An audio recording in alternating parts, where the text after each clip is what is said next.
You can hear me. I kept trying to speak to others, but they couldn't, and... help me, please.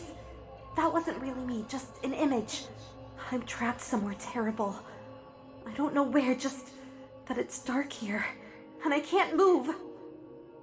I can project myself into the minds of people here, though. Their dreams or something. I tried to get the others to hear me too, but they never do. I'd almost given up, but then you heard me. Oh, please, help me. Oh, but you were lost too. I've seen this before. You don't remember anything, do you? People here tend to forget things and wander around confused. Then it gets worse.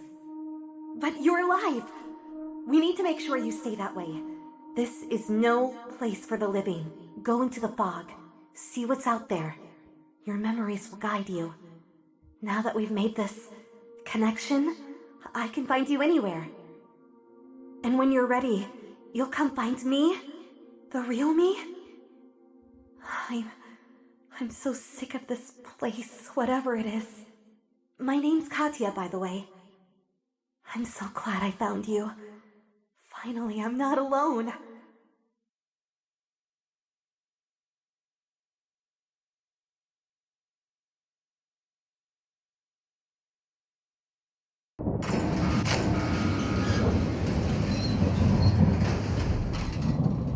Stop. Authorized personnel only. Raise your hands above your head for identification. Greetings, Explorer. This message is to remind you that you are the UNPSC field officer aiding our research of the Pechorsk radius anomaly. Congratulations on your contract extension. Your security level has been reset to 0 due to long-term absence. Please proceed to your room and continue the missions. We are hoping for complete cooperation.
Attention, this is UNPSC Emergency Guidance Recording L1-61. If you are listening to this, you are most likely suffering from one or more of the following conditions: a sense of displacement, disorientation, memory loss, ataxia, and visual auditory hallucinations.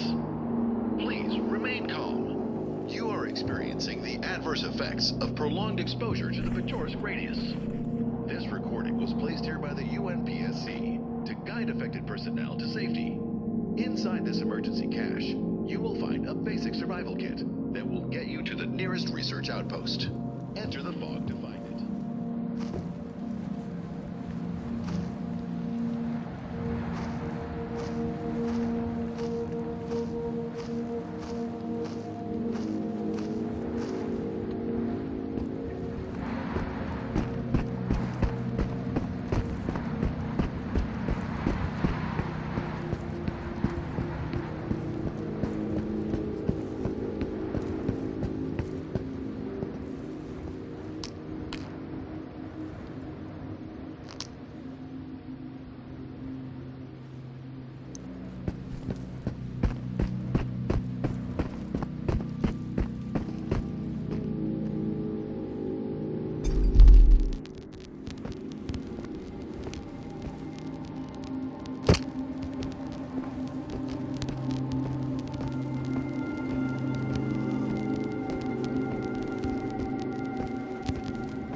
UNPSC, Explorer 12, Log 10-6, Distortion Anomaly. Distortion anomalies appear to produce an area of mirage-like spatial distortion between 7 to 9 meters in diameter and are mostly semi-transparent with sharp angular faces. When coming into contact with a distortion anomaly, they cause a chaotic shift in carbon bonds. Basically, your body is reconfigured at the molecular level and falls apart if you stay in too long. In the early days, before the change figured out what distortions were, there was a rash of deaths and horrible deaths. I lucked out and never walked into one myself, but I've seen others do just that. Paralyzed with fear and pain, not knowing what was happening to them, and so not knowing well enough just to get out. They would stand there as they were disassembled. It's an ugly death. If you happen to walk into one, do not let fear paralyze you. Get out as soon as you can, and you should go relatively unscathed.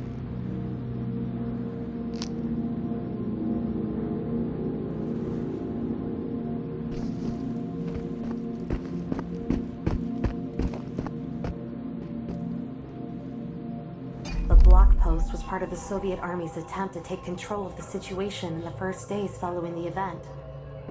But the boys who manned it? There was no way they could have done anything or helped anyone in the city. They all got so sick. And they were confused, disoriented. They had been preparing for war, even nuclear war. But they couldn't have expected something like this. Whatever it was. Whatever it is. Maybe it's just the Earth. Tired of us.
UNPSC, Explorer 12, Log 8-13, Fragments. Fragments are humanoid in appearance, although it is unclear whether the material they are composed of is biological in origin. We have observed over time that the bodies of fragments have a texture reminiscent similar to rubber and of wool, and though they are not as warm as living human beings, their body temperature is higher than that of inanimate objects.